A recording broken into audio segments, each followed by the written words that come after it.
Penguin Random House Audio presents October 1964 by David Halberstam. Read for you by Angelo di Loreto. There is nothing more vulnerable than entrenched success. George Romney, speaking to the author about the fate of General Motors in the 1980s. Prologue. In the spring of 1964, the young Chicago Cub outfielder, rejoining his team in Arizona, was determined that this season he would finally make his breakthrough. It was his third full year in the major leagues, and he was approaching a critical point in his career. His employers were no longer confident of his abilities, and with good reason, for he had played well below his potential so far. The men who ran baseball, he believed, gave you 3 years to prove yourself. And in his first 2 years, he had ended up right on the margin. He had not fielded well, and had proved to be only a .250 to .260 singles hitter. To their eyes, that made him at best a journeyman, in an age when baseball teams did not keep black journeymen around on their benches. Still, Lou Brock, child of rural southern sharecroppers, was confident that he had the talent to play in the big leagues. The Cubs, intrigued by his promise as a college player, and particularly by his great speed, had paid a handsome bonus to sign him, a great deal more than most young black players were getting at the time. But so far, he had given only the slightest hint of the skills that they and the representatives of competing organizations had seen. One Chicago sports writer, Bob Smith of the Daily News, had written brutally about his playing. Not always unfairly, Lou Brock later thought. After one play in which Brock had been thrown out trying to take an extra base, Smith wrote that he had pulled a rock, as in Brock. Then in the 1963 season, Smith announced, "If you watched all the Cub home games thus far, you probably have come to the conclusion that Lou Brock is the worst outfielder in baseball history. He really isn't, but he hasn't done much to prove it." Brock was about to turn 25. He was aware that the other young Cub players his own age were just hitting their strides and beginning to move ahead of him. His friend Billy Williams, a year older than Brock, had hit 25 home runs and knocked in 95 runs in the 1963 season.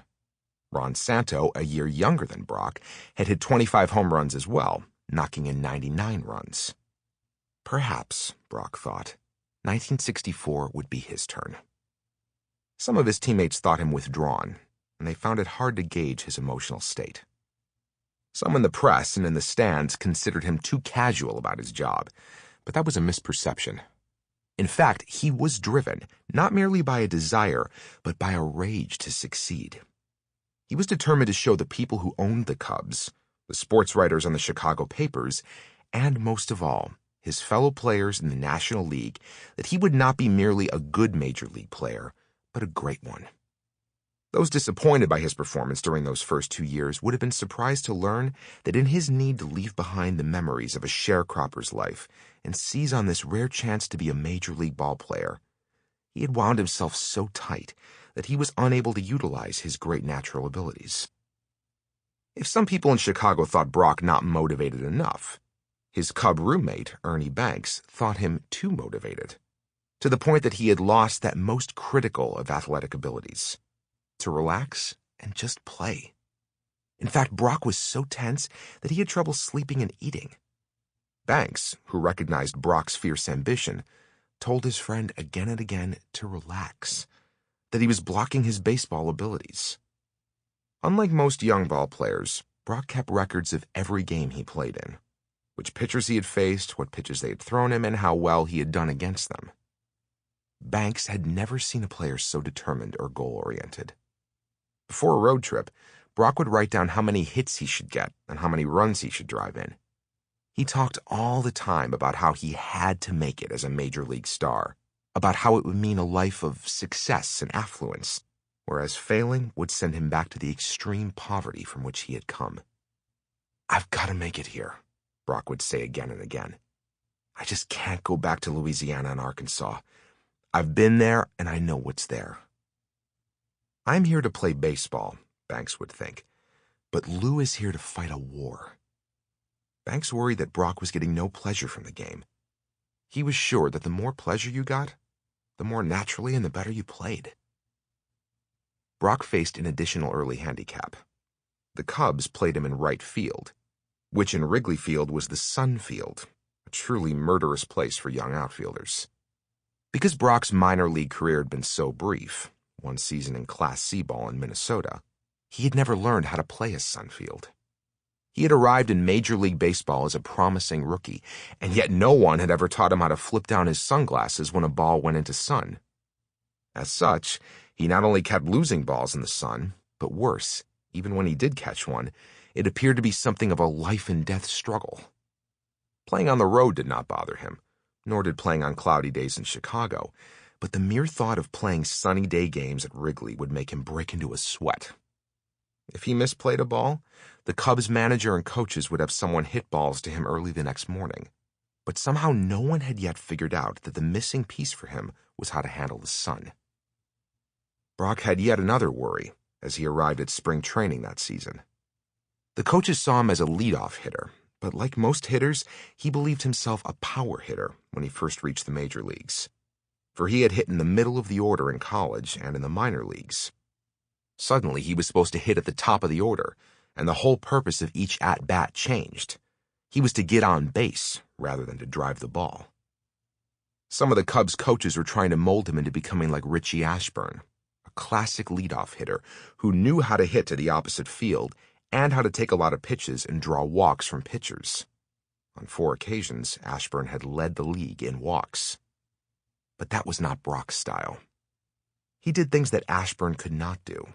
He had more power and speed than Ashburn, and he did not want to be made into a black Ashburn. He hoped the coaches would not try to mess with him anymore, that they would just let him hit.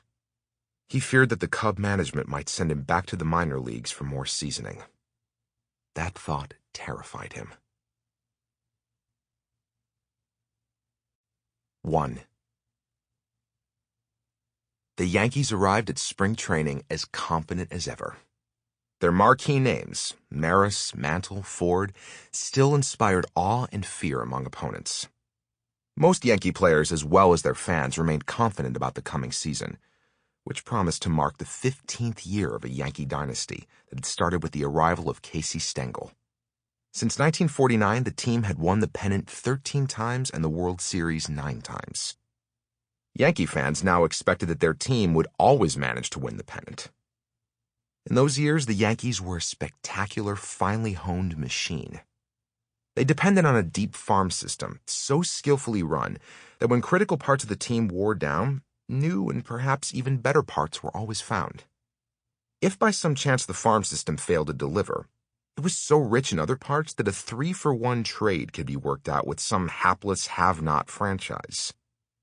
This was the case with Roger Maris, the right fielder who, with his short, compact swing, appeared to have been born to play in Yankee Stadium, and who only 3 years earlier had not only beaten out Mickey Mantle for the annual home run title, but also broken Babe Ruth's record for home runs in a single season as well. The Yankee players themselves had come to believe in their invincibility. They were not merely the best, they were the toughest players as well. They almost always won the big games. And because they had played in so many big games, they were therefore better prepared for the terrible pressures of a pennant race or a World Series. It was simply part of being a Yankee. All the best young players, it was presumed, wanted to play for this, the most celebrated sports franchise in America, not only because of the pride of playing with the best, but also because of the lure of so many World Series bonus checks. In 1963, after Steve Hamilton joined the Yankees as a relief pitcher, Clete Boyer, the third baseman, showed him his World Series ring. As Hamilton admired it, Boyer said, "Listen, Steve, the good thing about the Yankees is that you don't just get a ring for yourself. You get yours the first year, then you get one the next year for your wife, and the year after that for your oldest kid, and after that for your other kids." Boyer himself already had 4 World Series rings. Just as Boyer predicted, Steve Hamilton got his first ring that year. The rings, along with the World Series checks, were built into the expectations of being a Yankee in those years. It was part of the lore of the team that Charlie Silvera, the Yankee backup catcher for much of that period, cashed 7 World Series checks. Sample complete. Ready to continue?